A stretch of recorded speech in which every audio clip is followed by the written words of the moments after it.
Hi friends, welcome to this SB Geography channel.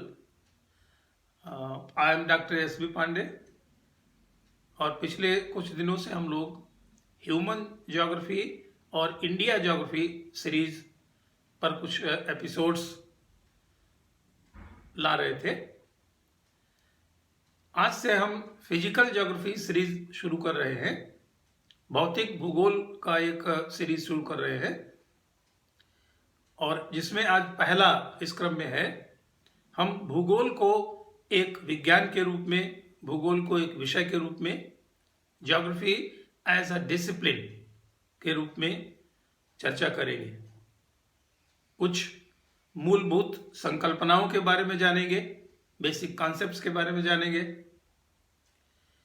ये भूगोल विषय किस तरह दूसरे डिसिप्लिन से, दूसरे विषयों से, दूसरे विज्ञानों से इंटरफेस है, संबंधित है, ये चर्चा करेंगे। तो सबसे पहले तो हम जूनियर क्लासेस में up to 10th class level किसी न किसी रूप में भूगोल का अध्ययन करते रहे हैं, चाहे वो इन्वायरमेंटल साइंसेस का एक सबलेट हो, चाहे सोशल साइंस या सोशल स्टडीज के कंपोनेंट के रूप में। एलिमेंट्री ज्योग्राफी हम पढ़ते रहे और उसमें हम लोगों ने स्थल मंडल, स्थलाकृतियां, वायुमंडल, जैवमंडल और कुछ क्षेत्रीय भूगोल, क्षेत्रीय वितरण के बारे में पढ़ा है। हमने लिथोस्फीयर के बारे में, एटमॉस्फेयर के बारे में, बायोस्फीयर के बारे में और कुछ देशों का, कुछ महाद्वीपों का भूगोल, ये हमने 10th क्लास लेवल तक किसी न किसी रूप में पढ़ा है, एलिमेंट्री लेवल पर। जब आप और हम सीनियर सेकेंडरी लेवल पर जाते हैं, 11th क्लास ऑनवर्ड्स, तो भूगोल को एक स्वतंत्र विषय के रूप में हम चुनते हैं। अब प्रश्न उठता है कि why to choose geography, why should we choose geography. हम क्यों भूगोल विषय का चुनाव करते हैं अपने कोर्स कैरिकुलम में। मित्रों, आदिकाल से ही, मानव के जन्म के इतिहास से ही, मानव अपने आसपास के परिवेश से, अपने इमीडिएट इन्वायरमेंट से एक अंतरक्रिया करता रहा है, एक सामंजस्य करता रहा है। हम बात करें अर्ली मैन की, तो वो अपने इमीडिएट इन्वायरमेंट से ही अपना भोजन एकत्र करता था। भोजन संग्रह करना हो, शिकार करना हो, भोजन जिन पौधों से, पेड़ों से प्राप्त होता था उनकी खोज करना हो, तो अपने इमीडिएट इन्वायरमेंट से रिलेटेड था। ये उसका जो इमीडिएट इन्वायरमेंट था, यही उसका भौतिक पर्यावरण था। मीन्स लैंड, एयर और वाटर जो उसके आसपास था। जैसा कि मैंने कहा, आप छोटी कक्षाओं में पढ़ते रहे। अब धीरे धीरे मानव का ज्ञान विकसित हुआ और उसने फिर उन पेड़ पौधों को जिनसे वो भोजन लेता था, उनकी खेती करना शुरू किया, कृषि करना शुरू किया। फिर उनसे जो उत्पाद मिलते थे उनसे कुछ वस्तुएं बनानी शुरू की, मैन्युफैक्चरिंग शुरू की। तात्पर्य कहने का कि क्रमशः वो विकास करता रहा, लेकिन अपने इमीडिएट इन्वायरमेंट से, अपने परिवेश से, अपनी सराउंडिंग से वो जुड़ा था, उससे बराबर अंतरक्रिया करता था। और ये अंतरक्रिया जो अपने आसपास के परिवेश से होती थी, ये उसका परिवेश क्या था? उसका पर्यावरण था। उसकी सराउंडिंग्स माने उसका पर्यावरण, और विशेष था उसका भौतिक पर्यावरण। तकनीकी विकास हुआ तो उसका इंटरेक्शन या अंतर संबंध अपने आसपास के पर्यावरण से बदला। ये अंतरक्रिया भिन्न भिन्न क्षेत्रों में भिन्न भिन्न होती है, वेरिएशंस होते हैं उसमें। इस अंतरक्रिया में जो एडाप्टेशन करता है मानव अपने पर्यावरण से, सामंजस्य करता है, उसका अनुकूलन करता है, उसके तौर तरीके भिन्न भिन्न है, उनमें वेरिएशंस हैं।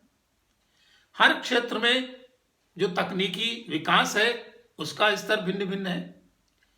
तो और ये भी आप देखते हैं कि ये सब एक क्षेत्र में किसी प्रकार के प्राकृतिक संसाधन है। ये प्राकृतिक संसाधन किससे जुड़े हुए हैं? उसके भौतिक पर्यावरण से, लैंड, एयर, वाटर से। तो मानव जब अपने इमीडिएट एनवायरनमेंट से जो अंतरक्रिया करता था, उस अंतरक्रिया में कई जगह आपको भिन्नताएं मिलेंगी। सबसे पहले तो संसाधनों का आधार सब जगह अलग अलग था। फिर अपने पर्यावरण से सामंजस्य या उसका अनुकूलन, एडेप्टेशन करने का तौर तरीका भिन्न भिन्न था। जिस तकनीक का इस्तेमाल करता था वो अपने पर्यावरण से अंतरक्रिया करने के लिए, वो भिन्न भिन्न थी। तो जाहिर है हमारे मन में एक जिज्ञासा होती है कि जो भिन्न भिन्न परिवेश हैं उनके बारे में जाने, भिन्न भिन्न तरीकों से जो मानव अपने पर्यावरण से अंतरक्रिया करता है उनके तरीकों के बारे में जाने। ये जिज्ञासा हमको बरबस भूगोल विषय पढ़ने के लिए प्रेरित करती है। आप देखिए, ये जो परिवर्तन हमने कहा, ये जो भिन्नताएं कही, ये जो वेरिएशंस बताए हमने, प्राकृतिक संसाधनों के आधार में भिन्नता, अलग अलग जगहों पर अलग अलग, उन संसाधनों के उपयोग की तकनीक में भिन्नता, अपने इमीडिएट एनवायरनमेंट से जो एडाप्टेशन करता है, जो सामंजस्य करता है, इंटरेक्शन करता है, उसके तरीके में भिन्नता। और ये भिन्नता टाइम और स्पेस दोनों में वेरी करती है।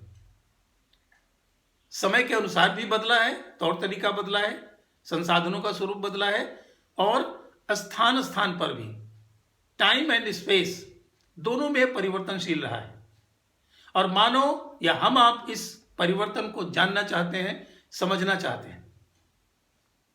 इनफैक्ट कोई भी विज्ञान हो, चाहे वो फिजिकल साइंसेज हो, चाहे ह्यूमैनिटीज के विज्ञान हो, मानविकी के विज्ञान हो, विषय हो, सभी विषयों का उद्देश्य एक ही है कि ये जो हमारी पृथ्वी है, जो हमारा पर्यावरण है, इसके बारे में हम समझ पाएं, जान पाएं, ताकि हम इस पृथ्वी को, इस भूतल को लंबे समय तक अपने रहने के योग्य, लिवेबल बनाए रख सकें।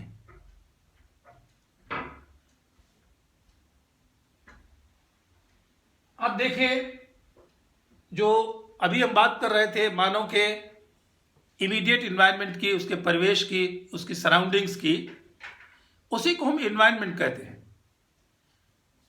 और आप जानते हैं एनवायरनमेंट के 4 अंग हैं, 4 कंपोनेंट्स।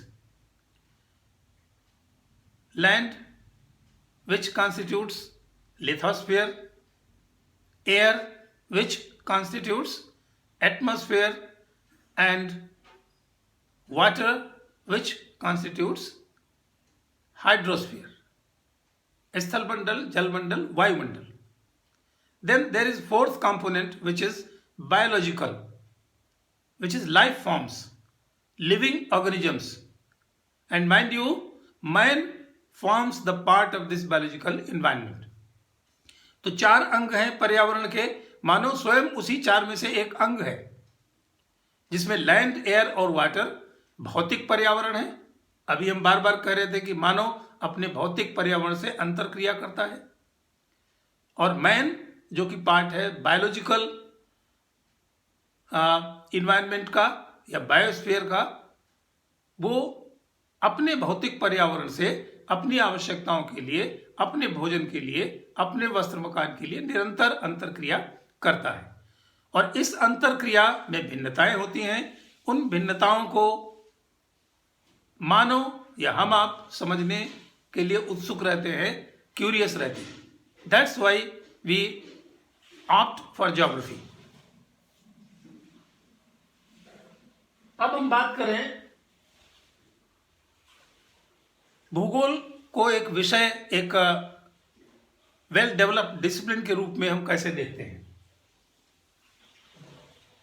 ज्योग्राफी को कहा जाता है it is an integrative science, it is synthesising science.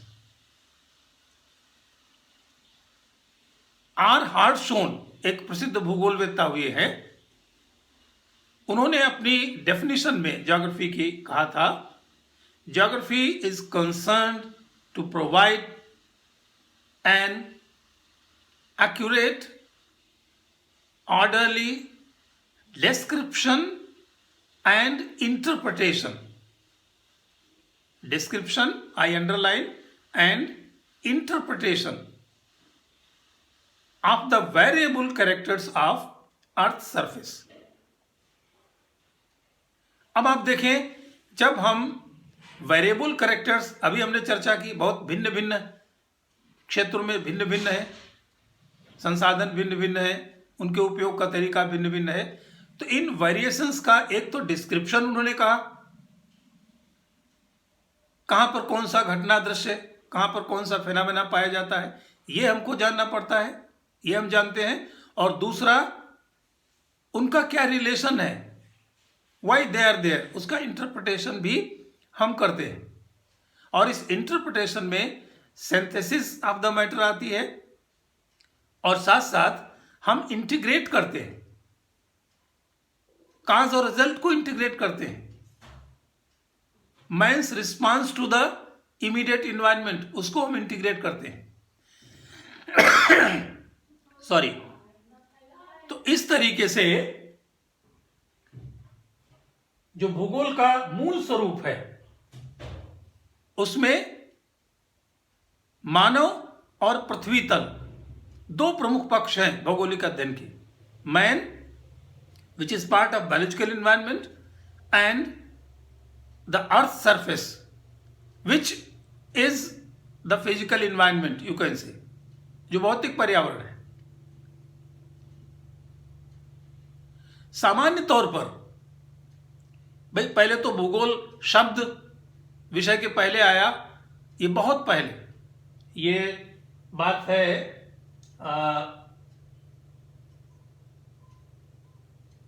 276 BC to 194 BC, जब ग्रीक फिलोसफर इरेटोस्थनीज ने सबसे पहले ज्योग्राफी वर्ड कॉइन किया था, ज्योग्राफी शब्द सामने रखा, और वो सिंपली कहते थे जियो मीन्स अर्थ एंड ग्राफी और ग्राफोस दैट मीन्स डिस्क्रिप्शन। तो geography is the study of earth surface. ये सिंपल डिक्शनरी की जैसी परिभाषा थी, ये डिक्शनल मीनिंग था उसका। लेकिन अभी हमने कहा व्यापक रूप से भूगोल पृथ्वी तल का अध्ययन है निस्संदेह, लेकिन पृथ्वी तल का मानव के निवास के रूप में अध्ययन हम अभी चर्चा कर चुके हैं। मानव के जन्म के बाद से ही यह पृथ्वी तल उसका निवास स्थल रहा है, हैबिटाट रहा है, जिसको उन्होंने सतत प्रयास किया है अपने रहने लायक बनाए रखने के लिए।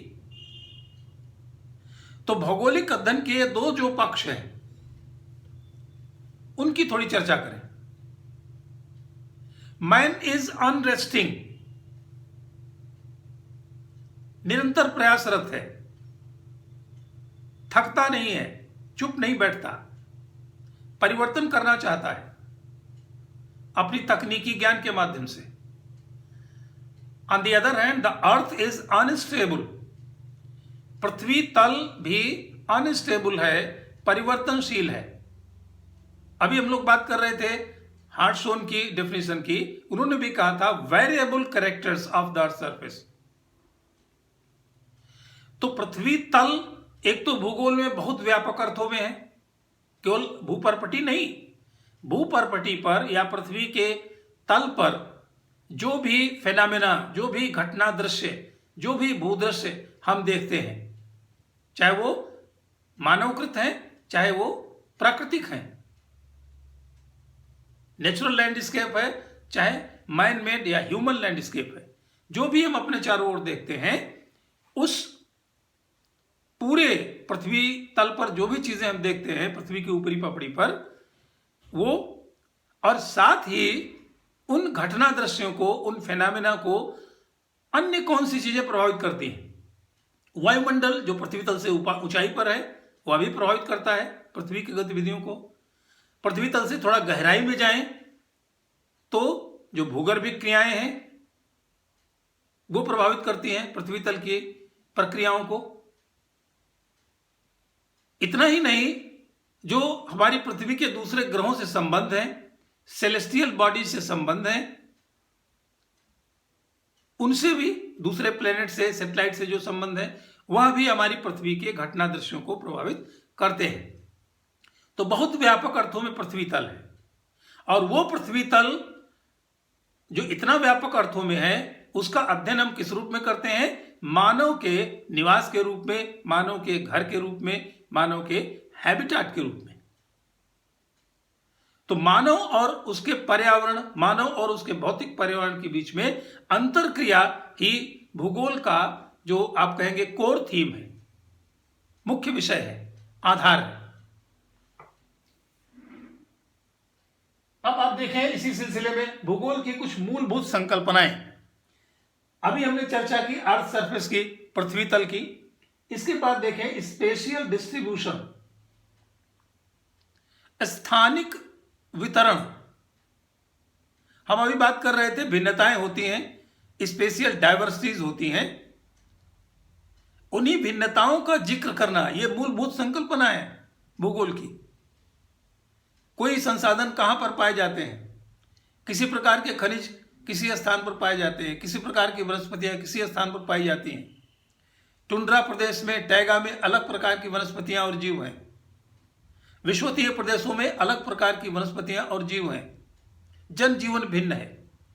तो ये स्पेशियल डिस्ट्रीब्यूशन, स्पेस में इन भिन्नताओं का वितरण, और ये किस प्रश्न का जिक्र करता है ज्योग्राफी में? व्हाट। हमको पहले आइडेंटिफाई करना है कहां पर क्या है, व्हाट इज देयर।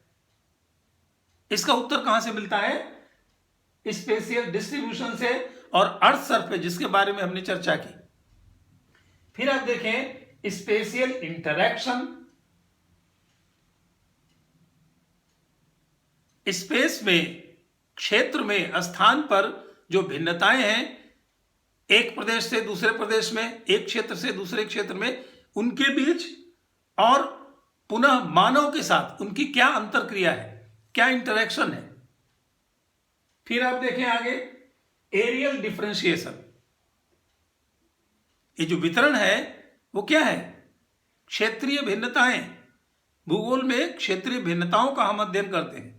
इनफैक्ट अभी हमने शुरू किया था, जब हमारे मन में भूगोल विषय के प्रति जिज्ञासा होती है तो सबसे पहले वो जिज्ञासा इस क्षेत्रीय भिन्नता को लेकर के ही होती है।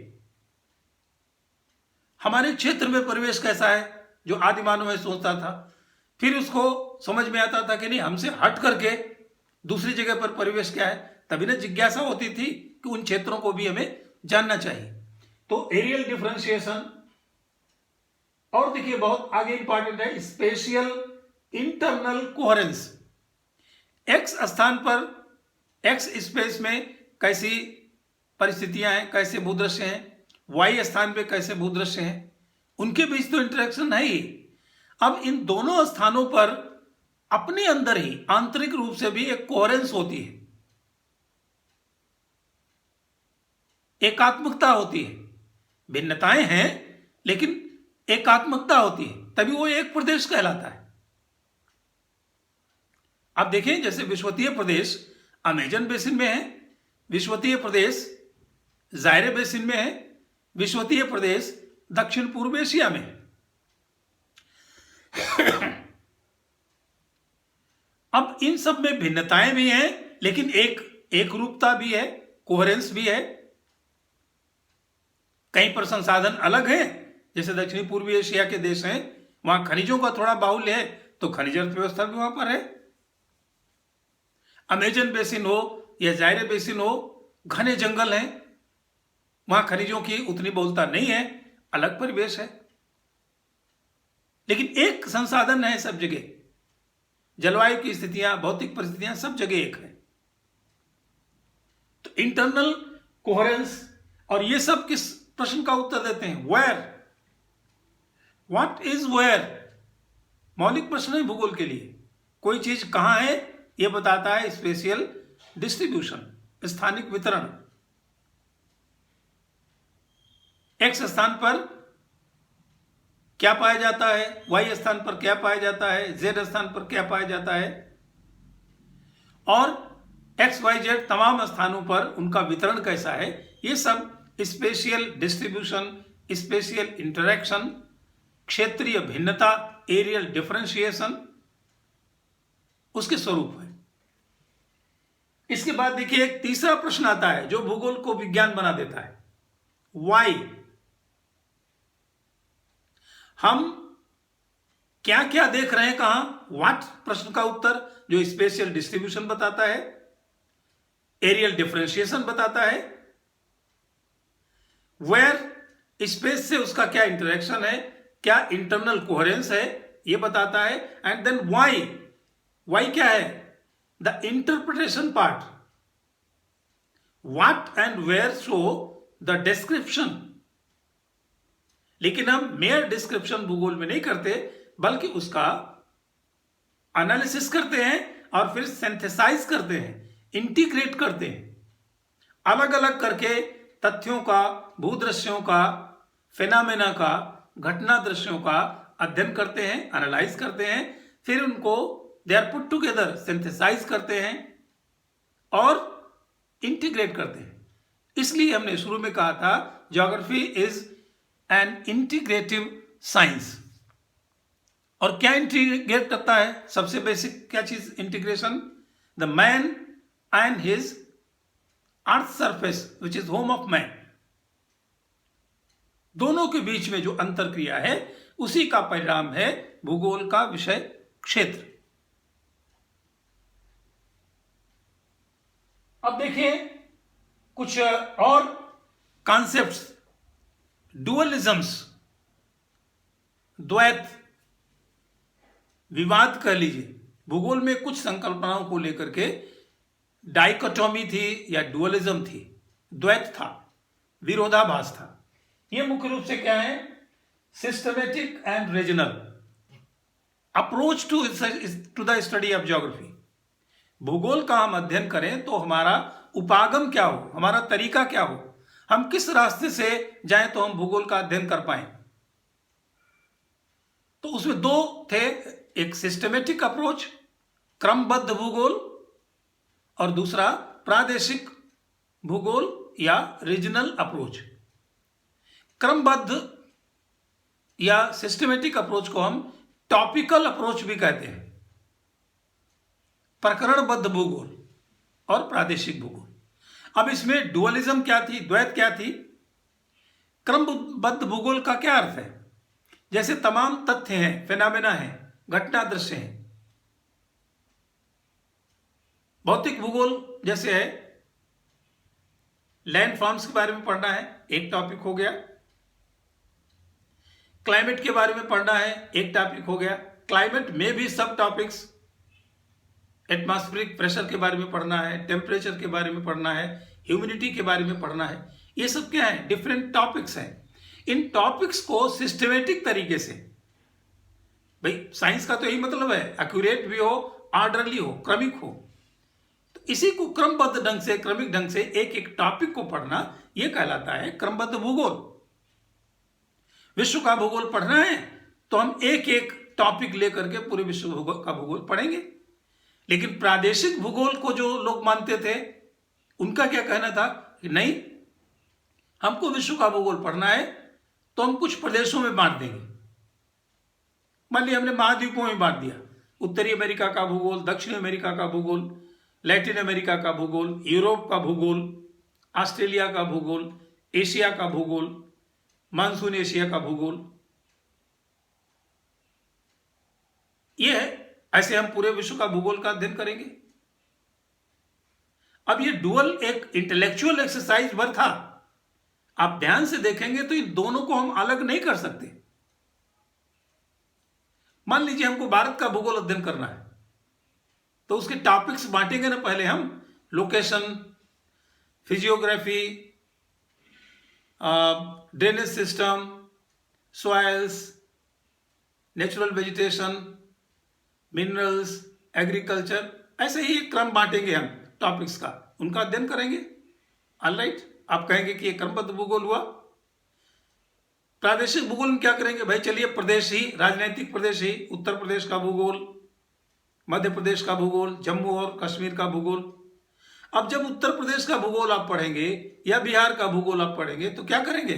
फिर टॉपिक्स बांटेंगे ना। वहां पर भी तो बिहार की स्थिति क्या है, बिहार की जलवायु कैसी है, वो टॉपिक्स आएंगे सब।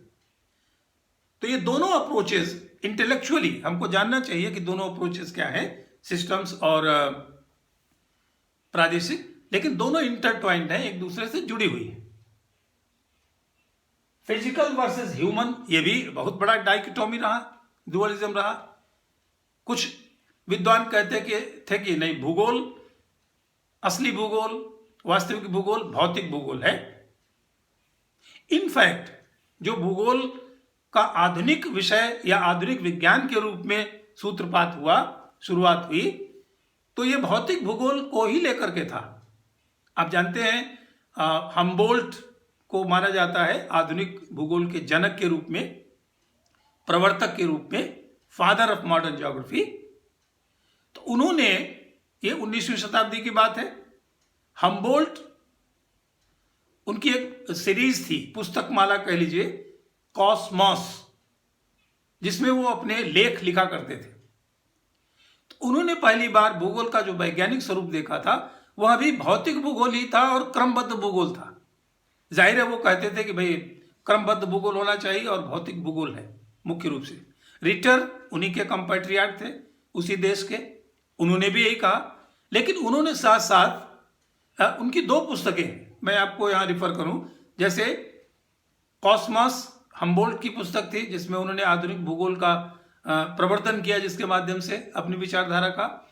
रिटर की दो पुस्तकें, दो सीरीज, आर्डे कुंडे और लांडेर कुंडे।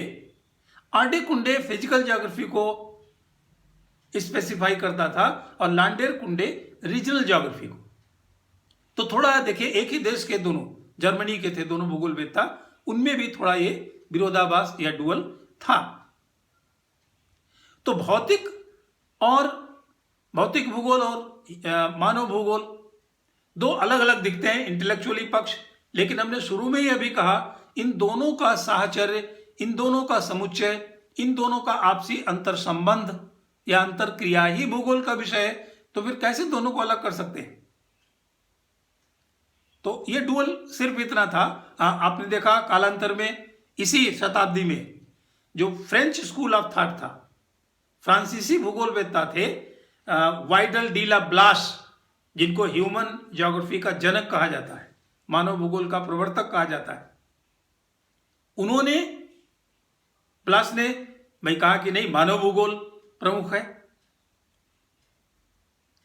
तो मानव पक्ष की प्रधानता तो मानव भूगोल, भौतिक पक्षों की प्रधानता लैंड एयर वाटर की तो भौतिक भूगोल। लेकिन दोनों में कोई विरोधाभास नहीं है, दोनों एक साथ भूगोल का विषय क्षेत्र है। अब देखिए एक और टर्मिनोलॉजी आती है, नोमोथेटिक और इडियोग्राफिक। नोमोथेटिक और इडियोग्राफिक। नोमोथेटिक का मतलब समझें। नोमोथेटिक का अर्थ होता है based on laws, based on principles. कुछ प्राकृतिक नियम हैं, कुछ प्राकृतिक सिद्धांत हैं जिनको हम जनरलाइज कर सकते हैं। जैसे अभी हमने बात की टैगा वनस्पतियों की, टैगा रीजन की। अब चाहे वो कनाडा का हो, चाहे वो साइबेरिया का हो, चाहे स्वीडन फिनलैंड का हो, हर जगह एक नेचुरल प्रिंसिपल क्या है, लॉ क्या है, टेम्परेचर बहुत कम है वहां पर हाई लेटीट्यूड्स की वजह से। रेनफॉल मोस्टली कैसी होती है वहां, रेनफॉल होती ही नहीं, प्रेसिपिटेशन का फॉर्म क्या है, स्नोफॉल होती है। अब आप देखिए ये एक कॉमन प्रिंसिपल है, लॉ ऑफ नेचर है। इसका रिजल्ट क्या है, इन सब जगहों पर कैसे वन पाए जाते हैं, शंकुधारी कॉनिफेरस ट्रीज पाए जाते हैं। तो जो क्षेत्रों की भिन्नताएं हैं उनमें एक कोई नेचुरल प्रिंसिपल या लॉ या नियम प्रकृति का खोजना और उसको जनरलाइज करना, यह बहुत कुछ क्रमबद्ध भूगोल था, भौतिक भूगोल था। और फिर हम बात करें इडियोग्राफिक, इसमें इंडिविजुअल की आइडेंटिटी, इंडिविजुअल की पहचान, इंडिविजुअल की फीचर्स, उसकी कैरेक्टरिस्टिक फीचर्स की बात होती है। एक प्रदेश है उसमें कुछ अपनी विशेषताएं, दूसरे प्रदेश की कुछ अपनी विशेषताएं, उन विशेषताओं को हम जनरलाइज नहीं कर सकते। भाई व्यक्तियों की बात करें समझने के लिए आप इन दोनों शब्दों को, जैसे तमाम लोग हैं, इंसान हैं, सब में आप कहें एक प्रिंसिपल की या नोमोथेटिक बात क्या है, भाई सबको दो पैर हैं, दो आंख है, सब सुनता है, सब सोचता है, सब दुखी होता है, सब प्रसन्न होता है। एक कॉमन है जो जनरलाइज कर सकते हैं आप सारे ह्यूमंस पर। लेकिन उसी में कोई जिद्दी है, कोई बहुत बीमार रहता है, कोई बहुत बुद्धिमान है, ये सब चीजें क्या है, इंडिविजुअल, जिनको इडियोग्राफिक। तो आप मान सकते हैं वही कि सिस्टम अप्रोच भी, प्रकरण वाली अप्रोच भी, रीति भी, और साथ साथ में जो प्रादेशिक स्वरूप था, वो दोनों ही भूगोल के अध्ययन के पक्ष है। मैं फिर ये कहूंगा कि ये डुअलिज्म, जो डुअलिस्टिक नेचर की बातें थी, विरोधाभास था, ये मेयरली इंटेलेक्चुअल एक्सरसाइजेज हैं, हमको जानना चाहिए, लेकिन ये इंटरट्वाइंड है, एक दूसरे से जुड़ी हुई है। अभी हम देखें एक ज्योग्राफर भी हैं, ग्रिफिथ टेलर, जी टेलर, ऑस्ट्रेलिया के थे मूल रूप से, लेकिन कनाडा में भी बसे। इनको अमेरिकन स्कूल ऑफ थॉट में कभी कभी लोग शामिल करते हैं, जी टेलर को। इन्होंने 3 संकल्पनाएं, ये 3 शब्द उन्होंने दिए भूगोल के अध्ययन के लिए। आप ध्यान देंगे, इन्होंने थियोक्रिटिक, जियोक्रिटिक और वियोक्रिटिक। थियोक्रिटिक ब्रह्म ज्ञान या ईश्वरीय ज्ञान या ईश्वरीय सिद्धांत को मानने वाला।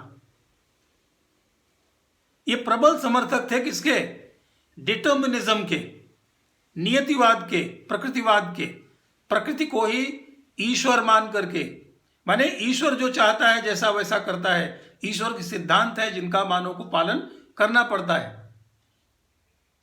ये इतना कट्टर ईश्वरवादी कह लीजिए।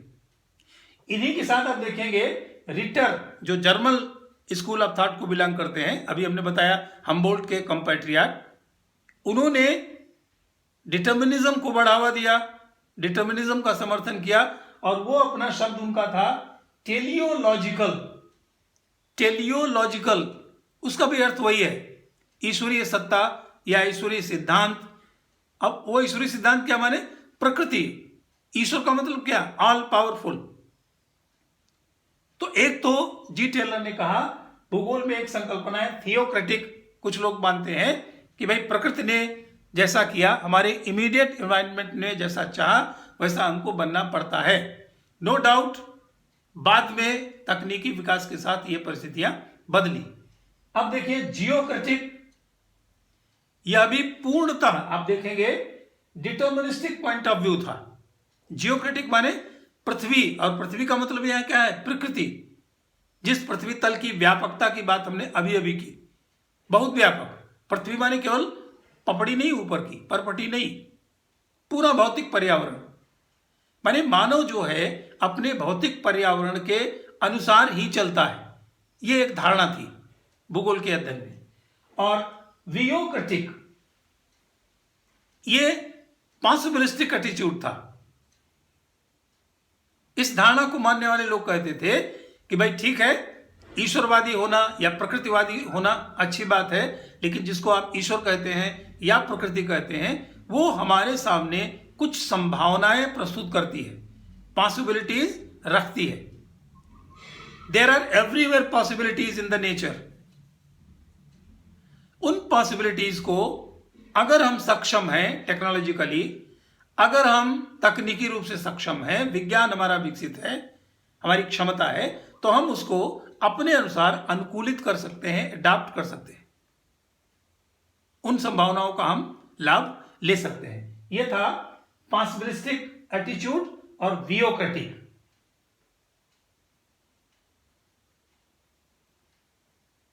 अब आप देखें कुछ और विद्वानों की थोड़ी बात करें, जो जैसे हम्बोल्ट, मैंने बताया ही आपको, कॉस्मॉस उनका एक सीरीज था जिसमें वो लेख लिखा करते थे अपनी, और विशेषकर भौतिक भूगोल पर बल देते थे। रिटर के 2 ग्रंथमालाएं थी, 2 सीरीज थी। आर्ट कुंडे जिसमें फिजिकल ज्योग्राफी की बात करते हैं वो टॉपिकल अप्रोच की, और लांडेर कुंडे जो रीजनल ज्योग्राफी था, प्रादेशिक भूगोल था। ब्लास मैंने अभी बताया, जो वही 19वीं शताब्दी की बात है। ये मानव पक्षधर थे, मानव संकल्पना को अधिक महत्व देने वाले, और ह्यूमन ज्योग्राफी को भी उन्होंने इनिशिएट किया। और इनकी पुस्तक या कहें सीरीज थी एनल्स डी ज्योग्राफी। जी टेलर ने अपनी पुस्तक लिखी ज्योग्राफी इन 20th सेंचुरी। इन्होंने बहुत वैज्ञानिक विश्लेषण किया, एक वैज्ञानिक डिसिप्लिन या विषय के रूप में स्थापित करने में सहायता की उस पुस्तक ने। और मूल रूप से उन्होंने अपनी इस पुस्तक में, जी टेलर ने जो मूल रूप से कहा, जो हम कहते रहे हैं इंटीग्रेटिव साइंस है, भूगोल एक एकात्मवादी विषय है, समाकलन का विषय है, तथ्यों को समाकलित करता है, तथ्यों की परख अलग अलग करता है, एनालाइज करता है, लेकिन फिर उनको एक जगह रखता है, इंटीग्रेट करता है। ये मेन थीम था टेलर की बातों में। हार्टसोन के बारे में हमने बताया, उनकी पुस्तक है नेचर ऑफ ज्योग्राफी, जिसमें उन्होंने वही कहा, N accurate orderly description and interpretation of the variable characters of earth surface as a home of man। Variable characters की जो हम बात करते हैं इस परिभाषा में, आप एक चीज और ये समझ लें, this is the dynamic nature of environment, B it physical environment, land, air, water, सब परिवर्तनशील है कि नहीं। ऊंचे ऊंचे पर्वत बनते हैं, फिर घिस करके निम्न हो जाते हैं, घाटियां बनती हैं, ज्वालामुखी भूकंप आते हैं, मास लेवल पर बड़े परिवर्तन होते हैं। तो जलवायु में देखें आप, एटमॉस्फेयर में तापमान बढ़ता है, घटता है, ह्यूमिडिटी बढ़ती है, घटती है, कहीं वर्षा अधिक होती है, कहीं कम होती है, वहां भी परिवर्तन है। जलमंडल में लहरें, धाराएं, ज्वार भाटा, तमाम पर्यावरण के चारों अंग, लैंड, एयर, वाटर, जो फिजिकल इन्वायरमेंट है, और लाइफ फॉर्म्स, मैन, हम आप में कितने परिवर्तन होते हैं, छोटा बच्चा होना, बड़ा होना, विकसित होना, और फिर डेथ होना, ऐसे पेड़ पौधे हैं सारे जीव जंतुओं में। और आप इतिहास उठाकर देखें लंबे समय का, तो बहुत सारे ऐसे जीव हैं, डायनासोर जैसे, जो अब है ही नहीं, एक्सटिंक्ट हो गए। ये क्रम चलता है। तो डायनेमिक नेचर, उसी को हार्टसोन ने कहा variable characters of the earth surface, ever changing है। अभी हमने कई एक बार चर्चा की थी, द अनरेस्टिंग मैन, मानव निरंतर प्रयासरत रहता है, तो क्या हुआ, वेरिएबल है अपने नेचर में। और अनस्टेबल अर्थ, अस्थिर पृथ्वी, परिवर्तनशील पृथ्वी, और उन्हीं का अध्ययन भूगोल है। और ये दोनों अध्ययन through time and through space, समय के अनुसार क्या परिवर्तन हुए हैं और क्षेत्र के अनुसार क्या परिवर्तन हुए। आप इसीलिए देखें, हेटनर एक और जर्मन ज्योग्राफर हुए हैं, हेटनर, और उनके साथ एक और सहयोगी थे, रिचथोफेन। तो हेटनर की टर्मिनोलॉजी में बता रहा हूं। हेटनर ने कहा था ज्योग्राफी इज कोरोलॉजिकल साइंस, भूगोल क्षेत्र वर्णनी विज्ञान है।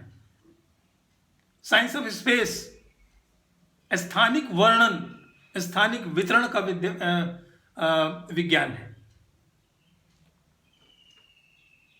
अब आप देखें, भूगोल एक विषय के रूप में हम लोगों ने चर्चा की, एक आधुनिक विषय के रूप में, एक स्वतंत्र विषय डिसिप्लिन के रूप में हमने पढ़ा, जो मानविकी में आता है, ह्यूमैनिटीज में आता है।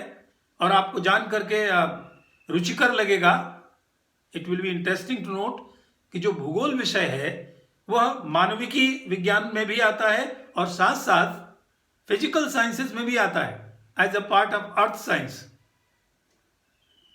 आप बीए की डिग्री करके उसी कोर्स को पढ़ेंगे एमए में, तो you will get degree MA in geography.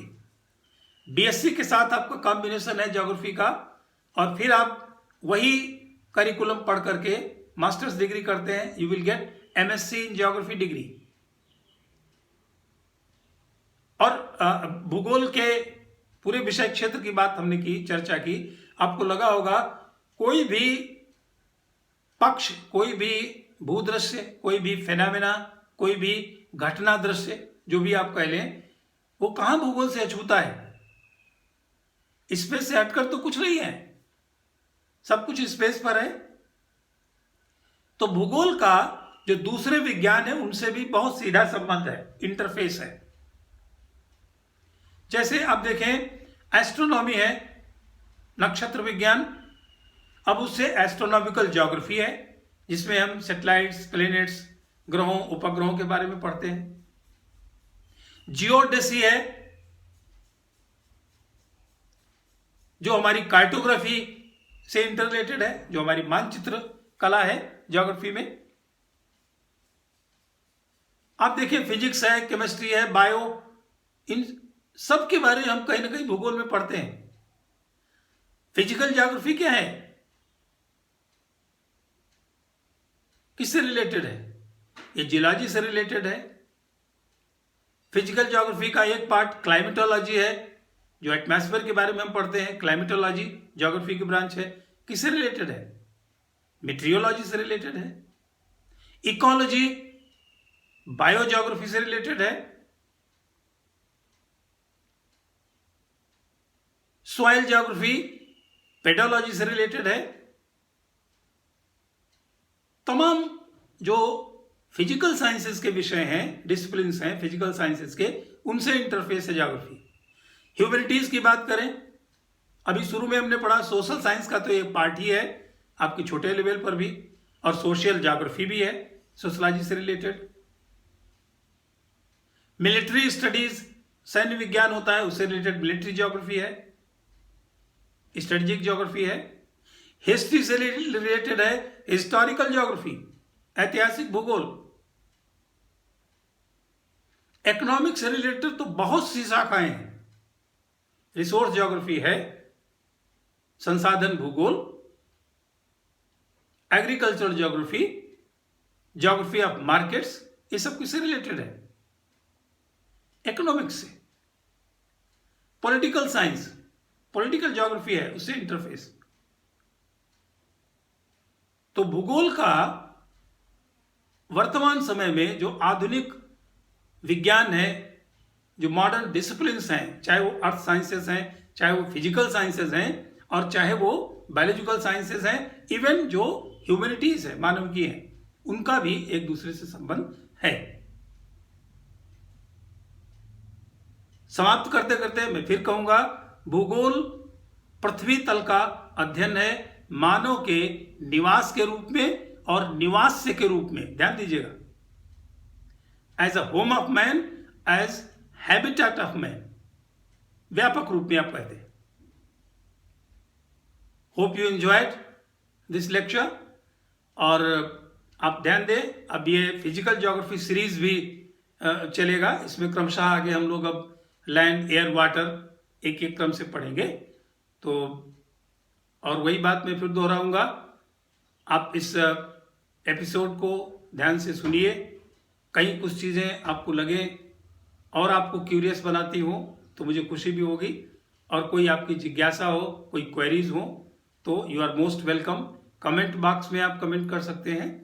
Thank you very much.